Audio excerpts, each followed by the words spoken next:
I like to travel a lot less than I did. I was much easier traveling than now. Like, I don't want to be away from my kids. Like, as I was leaving to come here this week, my 4-year-old son turns to me and he goes, "Don't go to Nashville, Dad. Don't go to Nashville." And I was like, that is the saddest thing. It tears your heart out. You're like, why are you doing this?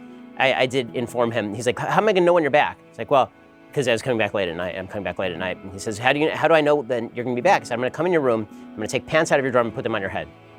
And he said, That's so cute. And he said, okay, so tonight. I like Ben the dad. We don't get this of a Ben. Like, this is actually great. Yes. Do your best to give a summary of the history of Candace Owens and Ben Shapiro. The actual history is that, thank God, I've had a really, well, when I say privileged life, I don't mean privileged in terms of economics. I grew up in a house with 3 younger sisters, and all 4 of us shared 1 bedroom in a 2-bedroom house with 1 bathroom until I was 11. So it really isn't privileged that way. I'm privileged because I have an amazing set of parents. I have a 2-parent family. I have great siblings. I grew up in a really solid community that shared, I think, a really great set of values. I was able to go to good schools, and I was able to have excellent teachers. And my parents made sure that I learned from as many people as humanly possible. They opened a lot of doors for me to be able to experience different ideas.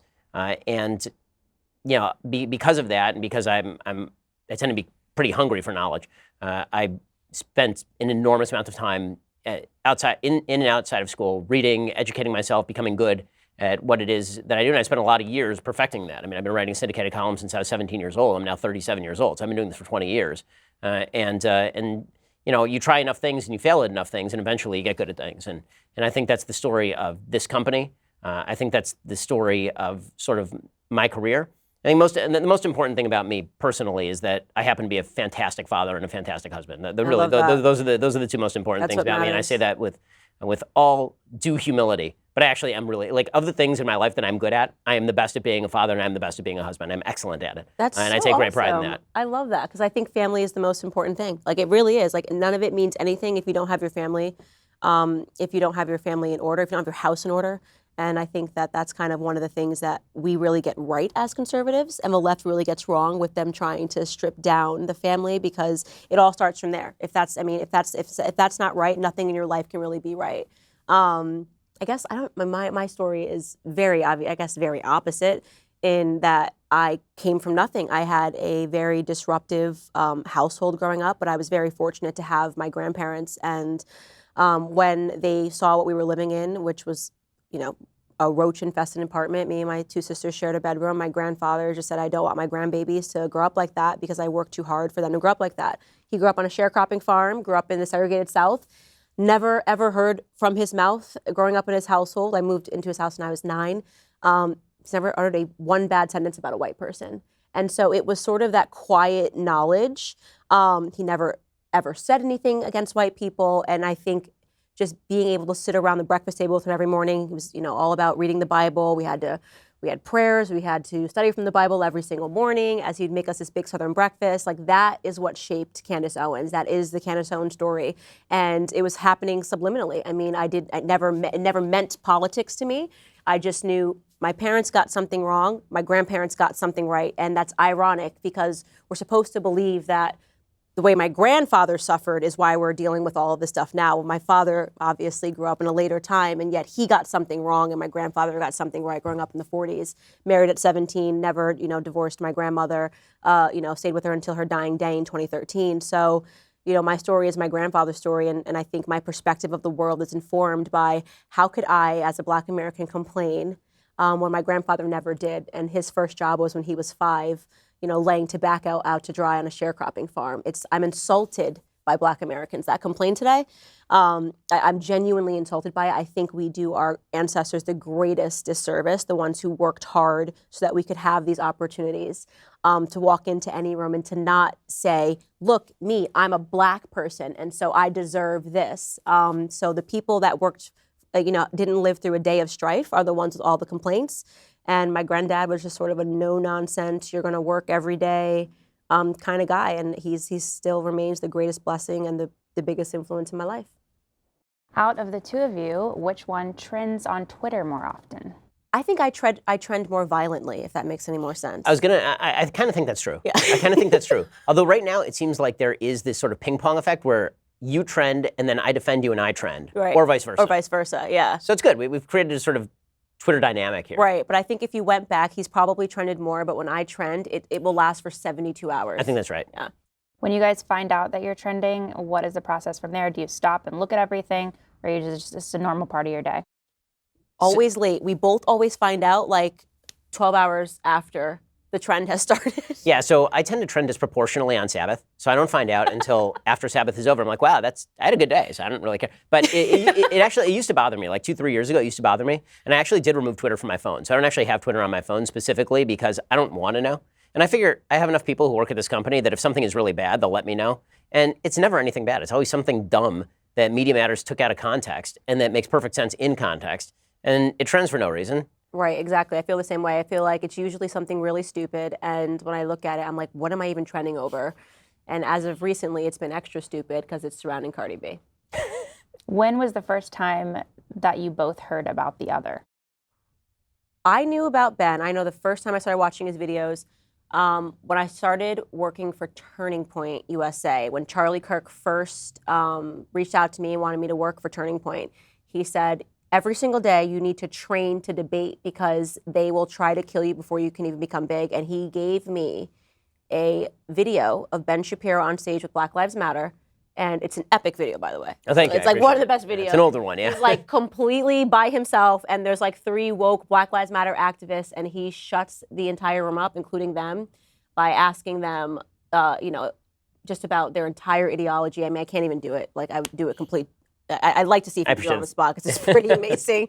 But I think he was just fired up, and they all just get quiet talking about black on black crime and black culture, and it's pretty beautiful. So I believe the first time I heard of you is when you were working with Charlie. Right. But I'd obviously that's the first time that I know I'd come across your name before, and I'm sure it was because of one of the viral videos that you had made talking about race in America and saying things that no one else will say. And I was like every other conservative, going, "Who is this? And how does she have the bravery to say this?" So that was a new one. Yeah. Which one of you would win in a debate? What are we debating? It's a good question. That is a good question. It's a good question. Depends on what we're debating. I feel like debating. there's certain subjects. There's definitely going to be some topics that Ben's going to be like, he could probably hand me my ass. And there's definitely going to be some topics that I think I could hand him his ass on. I think that's fair. Yeah. How should people respond to the cancel mob? I mean, pretty much me. If you start apologizing to the left, you'll never stop apologizing. So don't apologize ever for anything to them, because for them it's not about them actually wanting an apology. It's what they actually want is submission. They just want to see you submit, and you should never submit to somebody that's just looking for dominance. never show your neck to somebody who's seeking to chop off your head. Yep. Can political conservatives ever be canceled, or is it just people who come out as conservatives? Well, I mean, listen, I think there are certain rules that if you violate them, it's a problem. I'm not going to pretend there are no rules in the public discourse. There are certain people who say things that are so wildly out of bounds that it's very difficult to defend the things that they say. But I will say that typically speaking, you can only be canceled by your own side. It's people who come out as conservatives who are in real danger because those people have not yet established a base inside conservative movements. So if you are working in Hollywood and you're not openly conservative, you can be canceled because the people who surround you are not people who you can trust. But if you're you or if you're me, and in that way, we're safer than a lot of the people who are, in Hollywood and who are living undercover. Right. For us, we get to say what we want for a living. Yeah. And if the left comes after us, so what? We have a huge base of people who support us and love us and back what we do. But I'm not going to pretend that it's easy for people who are out there. There are a lot of people in kind of the conservative side who say, well, no matter what your job, you should stand up and you should speak out right now. A lot of those people have families to support, and I have a lot of sympathy for them. Yeah, I totally agree. And that's a really solid point. Like, you're more at risk if you're lying about who you are. Because if you're already out and you are who you are, then it's like, all right, well, you're amongst friends, and really it would take a mob of conservatives to be upset with something that I did to really cancel me. Because obviously the left's not going to take you. You don't want to be on the left, and the conservatives won't have you. So I think that you kind of nailed that answer. What is something that you're most proud of in your career? Yeah, what have you done, Ben? I mean, honestly, for me, it's the number of it's the number of people who I get letters from who say that they have not just switched their political viewpoint, which is nice, but they've actually changed how they live their lives. I get a lot of these kinds of letters from people. Thank God. It means that when they listen to the show, they're getting something more than just the politics from it. And people who say that they felt like their life was on the wrong track.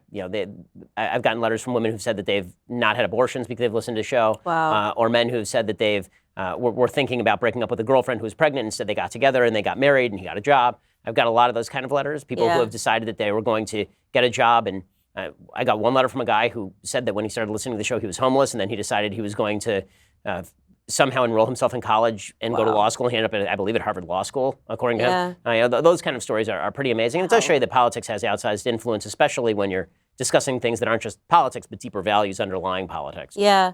I would say two things that I'm proud of. The first is that I never compromised who I was, and I think that that's really hard. When you're in the political space, because there's a lot of temptation to compromise who you are and people telling you what you have to be, and I think I've stood firm on that. But then secondly, which is more in line with what we are saying, is nothing makes my heart feel bigger than when a Black person comes up to me and says, I feel like you gave me my life back. And it's such a heavy compliment because I know exactly what they're saying. Black people in particular don't even, it's like running around and not realizing that you're in prison, and then suddenly somebody says to you, I always say it's like the allegory of the cave, you know what I mean? You don't even know that you're living in this cave. You have no idea that these are shadows on the wall and it's not reality. And then suddenly somebody goes, oh wait, here's all of this, the entire world outside, and you can see for the first time. And when they say that to me, when they say, Candace, I feel like you gave me my life back, that's how I felt. I felt like Thomas Sowell gave me my life back. I didn't even know that my life was taken away. So that compliment always hits me the hardest because I've been there before. What is something about you that you think each other would be surprised to know? I think I'm probably nerdier than people probably have me pegged. Like me and my husband, it's weird. I think people don't think I'm as much of a bookworm as I am. I'm very much into books, and I think when I first hit the scene, probably so many people were like, oh, she's just doing the like cute conservative thing, you know what I mean? I'm like, no. Like I actually love to read. I've always been a bit of a dweeb, and English was always my favorite subject. So I love like the greats, Plato, Aristotle, like all of that stuff. And I think that probably doesn't read when I'm like smacking down celebs on Twitter. Yeah, I mean, for me, obviously it's that I'm a platinum award-winning rap artist. If you just looked at me, you wouldn't know that. But the truth is that I do a version of WAP that absolutely slaps. It trends. It does. Okay, here's the thing. You wouldn't be that bad of a rapper because you speak fast. Oh, yeah. And if you talk fast, you all you need is a little bit of flow and some rhymes, and you probably would actually kill it. I will never try that. That sounds We'll amazingly terrible. Yeah. We'll never know. It'll We'll just never be a know. mystery, wrapped in enigma forever. What is your least favorite part of being a political commentator? Oh, I 100% would say it is the exposure unnecessarily that my family has to it. Meaning that like it's very difficult, I think, for my sisters when they go online and people are debating me. So it's like, I don't care whatever I have to receive, but it always sucks when people that I care about who have nothing to do with this lifestyle suddenly have to answer for statements that I've said and things that I believe in. So I think that's probably the That's luckiest definitely a part. good answer. For me, it was probably the security that has been attendant around everything. So it went from being I could walk around anywhere without any security to my wife having to get used to security, my kids having to get used to security. Now they think it's natural because they've had it since they were very small. But it's at the beginning, it was a bit of a culture shock for them. Unfortunately, it's a nasty world out there, and Twitter is just a terrible place. It's just a terrible place filled with horrible people. It is hell on earth. So naturally, it's where we make a good deal of our money. So Right. I totally agree. Family. You're both stranded on a desert island separately. Not with Cardi B. What are 3 things you'd want to have with you? A family? yeah, exactly. I mean, it can't be people. So I assume those Things are or the rules. people, yeah. Yeah? And I assume there's Things. enough food, right? I mean, because otherwise this is a real short stay. Yeah. Well, yeah, if there's food, because let me just be frank about this. In an apocalypse, I'm the first one to go, right? Like my skill set just does not apply in an apocalypse, right? If there's a zombie apocalypse, like I can't do plumbing. I'm not a great shot. Like I can talk to the zombies, but I feel like it won't be super convincing. Like so, my skill, yeah, you exactly. debate the My zombies. skill set just does not meet with the approval of pre-civilization. So That's really funny. so yeah. I mean, But if the question is what can I bring with me, copy of the complete Tanakh, which would be the Old Testament, the prophets, and the writings, the complete works of Shakespeare, and the complete audio playlist of probably Beethoven. Guys, he just took all books. Well, Beethoven, I guess, the audio playlist of Beethoven. Music's a good one. Music is a good one. Gosh, I don't know what I would take. That's really hard for me. I don't know. I mean, I definitely would take a Bible, but it would be one object. But I don't know about the other two. If I can't take people, I don't really know. I mean, I feel like I don't have that much of an attachment to anything that's on this earth that I'd be like, I must take this without me. It would always be people. You know, it would be my husband. I'm actually, by the way, if you're trying to survive, I can cut a pipe. My dad was a plumber, so I'm. Oh no, I have no question. I'm good. Here's the thing. If you need to take someone, take me. So number one, you're going to be 100% more useful than I am, but that's true of every single person who's in this room, in this building, and probably in this city, right? Like I'm a trained lawyer. Okay, like I'm the person that they kill for food first. Know. Like in a cannibal Zombies situation, might get it together, and in a cannibal situation, my only saving grace is that I am not a large person, right? Because I would be certainly the first to be sacrificed, without a doubt. Yeah, I feel like we have to get you, like, remember The Survivor on an island? That would be some really good reality TV. Survivor with, like, Ben on an island. I feel like naked and alone, I'm toast, right? Yeah. Survivor, I'd be okay. Yeah? Oh, yeah, I can manipulate my way out of that. Yeah, right. Come on, like, that's... I love that. Yeah, convincing. That's all you really need to be. Exactly, right. You Convincing. don't have to be good at anything as a Survivor. You just have to be convincing. And there I feel like I could handle myself. Yeah. But if it involves, like, starting a fire, killing an animal, it's like, no, this is... Where's the supermarket? Yeah. Where, are there matches? Like, this makes no sense. Yeah. How will conservatives know when we're making progress in the culture war? I think we are now. I think the fact that we were just asked, you know, how do you respond to all the times you're trending? I mean, the only reason we're trending is because the left is threatened by us, and we're able to drum up enough conversation regarding what we've said or, you know, regarding what we're doing. And I think that is one of the good things about Daily Wire is they understand that there is this huge hole, this vacuous space right now being created by the cancel culture, where eventually Daily Wire could be the new NBC, ABC, because, you know, cancer culture is a cancer and it will eventually eat itself and something else will have to pop up in its place. So I think conservatives get that, and we're kind of out there doing what we have to do. I mean, Candace's rise in the cultural space is really an excellent indicator as to where we are. I mean, the fact is that people who are, you know, most respected and most successful members of the culture are responding directly to things that Candace is saying because they are concerned that conservatives might be making inroads in this particular space. And, you know, I think that they are going to, the left is just going to continue to provide the right with opportunities by taking popular things and destroying them, because they have to destroy everything that is good and decent about the country right now, including all of its fundamental institutions. The more they continue to destroy that stuff, the more ground they're going to open up for us. I mean, they can continue to do this, but they should understand that they are alienating a huge number of Americans, and there are those of us out there who are entrepreneurial enough to fill that space and provide alternatives. Yep. What do your spouses love or hate about what you do? My husband hates that social media is a part of what I have to do because it's such a time suck. I hate it too, though, so we agree on that front. It's just like I have to do a video and respond and do all of this because you have to be engaged in social media. At least I do, in a way that's meaningful. He loves everything I do. My husband's my biggest fan, so he's always amazed at things that I'm doing, and we're just such a great partnership. I mean, he is truly the business mind, I'm the creative mind, and it just works. So number one, how long have you been married? I have been married for, just under 2 years. Yeah, so he loves what you do now. I've been married for almost 13 years, so like a long time. And, you know, it starts off with a lot of enthusiasm, Candace. And over time, certain things become more irksome. Like what? I need to see into my future? Yeah, mostly just, it's always the time suck. And because, I mean, now you have a kid. So as you have more kids and as the family becomes bigger and the time demands become larger, it's not just, I need to take off time to do a video. It's like, you don't have time to go to the bathroom, right? You don't have time to do anything. Like all time is just gone. And the demands on the time are extraordinary. And so it used to be that my wife was deeply concerned with what happened during the week. And, you know, on a normal day, we'd sort of sit down and discuss what had happened at my work during the week. And now it's like, we look at each other, it's 9:30 at night, the kids have finally gone to bed, they're going to wake me up at 5 o'clock in the morning. And we look at each other and we're like, okay, we can spend some time and talk about our lives, or we can just collapse. And most nights, You end up just collapsing. And so that means that at the end of the week, she'll say like, well, how was your week? It's like, I don't even remember the beginning of this week. Right? So the thing that she hates the most about my career is that it takes time away from, all the stuff that actually matters, all the family kind of stuff. And the thing I do love the most about my wife is that she does not give a damn what I do. I mean, she really does not care. She finds it interesting and she follows it sort of, but she could not care less who we are meeting.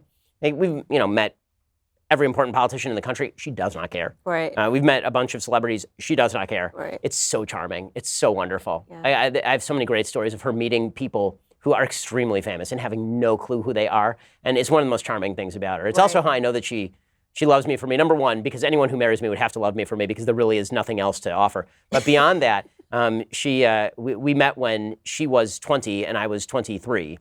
So cute. And so she. How did you meet? Where'd you meet? My sister fixed us up. She was at UCLA at the time, and I just graduated Harvard Law, and I came back, and my sister said, there's this really beautiful girl who is going to UCLA, and I think you're really going to like her. And I said, sounds great. She said, but she's dating somebody else. I said, well, I can't do that. So just wait, and and then about 6 months later, I was like, whatever happened to that girl? She's like, well, I think she's single now. Wow. And I was like, okay, great. And so we met. Our first date was September 5th. I proposed on December 15th. She accepted on the same year. Oh yeah, Wow. she accepted on December 22nd, and that was so we dated for about 3 months. Wow. And me and my husband were 2 weeks from meeting to engaged. Really? Yeah. I can't believe you beat me. Yeah, That's I beat you. amazing. No one will ever beat us. I know. Normally my story is like, wow, 3 months. 3 months. I'm like, and wow, what 2 took you weeks? so long? So how did you guys meet? I was speaking it's actually one of the most hilarious stories that involves Russell Brand and Paul Joseph Watson somehow. I was speaking in London. That's a weird story. I know, doing Russell Brand's podcast, and I was supposed to meet PJW for a drink really quickly because we had known each other from the Twitterverse, but I didn't know him. And because it was I didn't really know him, I was kept pushing him back because I was working and Russell Brand's podcast went over, and 3 hours go by and I say to my assistant, just tell PJW, we'll do it tomorrow, I'll try to meet him tomorrow. And she's like, no, there's a dinner. He had his friends set up a dinner and there's 30 of the biggest politicians in the UK waiting for you. George Farmer, my husband, was the one who set up the dinner. And so I was 3 hours late to a dinner that was done in my honor, and literally saw him, knew the second I saw it. It was the weirdest thing. Saw his face and I felt like I knew him my whole life. And he proposed to me, followed me back to America. I was speaking at, what's the thing at the end of the year that we do? SAS. SAS. Mm-hmm. Followed me back to SAS. We were engaged 2 weeks later. Everyone thought we were completely nuts. We had our first kiss. He apologized. He proposed on a plane. Going. Well, that is the most romantic place. Yeah. Buttigieg said. Yeah, literally, he was FaceTiming me going down to South Africa. Proposed on a plane. I said yes. He had our first kiss, London Heathrow Airport, after we were engaged. Wow. Yeah, Terminal 5, and everyone thought we were nuts. His parents, my family. Best decision I ever made. We were just meant to be. That's a great story. Yeah, it and never that's how you happens became a that princess. way. And by the way, if my daughter or son ever came back, I'd be like, you're not marrying the person ever. Are you crazy? Oh yeah. No, the thing I definitely learned is that as soon as my kids get engaged, within 48 hours they're getting married. Yeah. Because the period between engagement and marriage is the worst period in the entire world. I loved it. It's terrible. I loved it. Of course you loved it. Yeah, I loved it. It was you did. everything's been such a walk in the park, and I don't know. I think I'm just getting lucky, but And my marriage wife has been wonderful. My wife, she after I asked her to marry me, she was because the way that it worked is I told her that I loved her on November 15th. She did not say that she loved me until December 15th. So for a month, all of those conversations were super awkward. Right? Every conversation. I love you. Okay, bye. So nice, Ben. Bye. Right, exactly. So sweet of you, Ben. I thank you. So for a month. But it actually turned out that she was not wrong because as soon as she said, I love you back, the first words out of my mouth were, okay, so we're getting married. Yeah. It's we're done. Okay, Yeah. done. Mission accomplished. And she was like, can't we just enjoy this time? I'm you don't understand. I'm not enjoying this time. It's a very not enjoyable time. Now I'm sitting here, we love each other, and I have to sit here and wonder if something's going to... This is a very not enjoyable time. I love that. You And just execute immediately. Yeah, exactly. That's so sweet. Last question. How has parenthood affected your political views or career aspirations? Definitely has made everything more severe, where it's it's not just it's not just a political debate anymore, Yeah, right? that's Like we talk about transgender restaurant, we can get on stage, we can say 1,000 times why it's wrong. Well, suddenly when the people are starting, the politics sort of say, okay, no, we need some laws. Now we need to make sure that there's no, California has proposed a bill, no boy or girl, okay, is my child gonna grow up in this? Is this even the same America that I'm gonna, that I grew up in? Is everything about race? My child's biracial. It's more severe now. It kind of is no. I need to speak up even louder. If I wasn't loud enough before, and we need to just say, this is right and this is wrong. It's not between right and left anymore. It's between right and wrong. And this is why the danger of people that say they're too fearful to speak out, just now is not the time to be too fearful, because this we don't recognize this country anymore if everyone just stays silent. So I think the severity has changed. No, it's 100% right. I mean, as soon as you have kids, all of a sudden, all the issues where you thought, okay, well, you know what, if you kick it down the road, is it really that big a deal? Everything becomes incredibly immediate, because you can see that in 20 years, I'm 37, in 20 years I'll be 57. Well, in 20 years, my kids are just going to be young adults. And so they're just going to be starting, their life here. What are things going to be like? If things are this bad now, what are things going to be like in 20 years if we continue along this trajectory? Yeah. So there's that. As far as sort of how it's affected career, I like to travel a lot less than I did. I was much easier traveling than now. I don't want to be away from my kids. As I was leaving to come here this week, my 4-year-old son turns to me and he goes, "Don't go to Nashville, Dad. Don't go to Nashville." And I was like, that is the saddest thing. It tears your heart out. You're like, why are you doing this? I did inform him. He's like, how am I going to know when you're back? It's like, well, because I was coming back late at night. I'm coming back late at night. And he says, how do I know then you're going to be back? I said, I'm going to come in your room. I'm going to take pants out of your drawer and put them on your head. And he said, That's so cute. And he said, okay, so tonight. I like Ben the dad. We don't get this of a Ben. This is actually great. Yeah, silly Ben is Ben the dad. Yeah. My kids don't know that I'm severe or harsh in any way. Yeah, That's not. They think that I'm just a giant goofball. I'm like, I carry them around and flip them around and throw them up in the air and all that kind of stuff. So it changes you that way. You take yourself a lot less seriously, because kids will absolutely wreck you. Yeah. I mean, most honest people in the world. And also you realize that you're not in control of anything. Because the thing about kids, especially when they're babies, they're super cute. But then as soon as you watch, when they hit about, it's not terrible 2s, it's terrible 3s and 4s. Okay. Once they hit 3, they turn into the worst people that ever lived. No, they're violent. Toddlers are violent. They're awful, awful little people. Yeah. So they're innocent, but they're terrible small children. And if they ever, this is why when people are like, yeah, a child should make up their own mind about their gender. It's like, I wouldn't let my kid choose what to eat for dinner. Are you insane? Right. Are you a crazy person? Kids are the worst people on earth. And when you realize that your job is to try and mold them, and also that you have no control over them whatsoever beyond a certain point, that is definitely a different feeling. So it definitely, kids humble you. They make you take life a lot more seriously, and also simultaneously not as seriously. And they expand your emotional boundaries. What I always say to folks about having kids is that when you're single, your spectrum of happiness to unhappiness ranges from about a 7 to a 0, right? So 0 is like you're pretty unhappy, and 7 is like you're pretty happy. Then you get married, and your maximum happiness is like a 10, and your minimum happiness is like a negative 10. Because if something happens that's bad to your spouse, then it actually affects you, right? So before, you might have been a 0, but it's worse when something bad happens to your spouse. Absolutely. And then you have kids, and all limits are removed. The best things that ever happen to you are your kids, and by far the worst things that ever happen to you are things that have to do with your kids. Wow. And so it's walking a tightrope without any sort of net. People always say beneath. the expression, it's like, your heart being out of your chest and walking around. And it's all you have no the time. control over where it's going. Oh my God, it's all the time. Yeah. When they do stuff that's wonderful, it's so wonderful. And when they do stuff that's terrible, it's so terrible. Yeah. And then I'm so excited I'm just starting this chapter, because I think family is just the best. And I'm like, now that I have a son, everything he does, I'm just like, he's perfect. He's amazing. Look what he just did. How dare you define his gender before he's 18? How dare you? You're assigning him a gender, Candace. You're not allowed to do that. Yeah, exactly. How do you know you have a son? Wait until he turns 6 90. and tells you. Wait until he dies. He might change a few times in between. Ridiculous, yeah. Healthy boy. Did you know that every like on this video creates one additional leftist tier? Don't ask me why. That's called science. To take advantage of this amazing opportunity, hit the like button.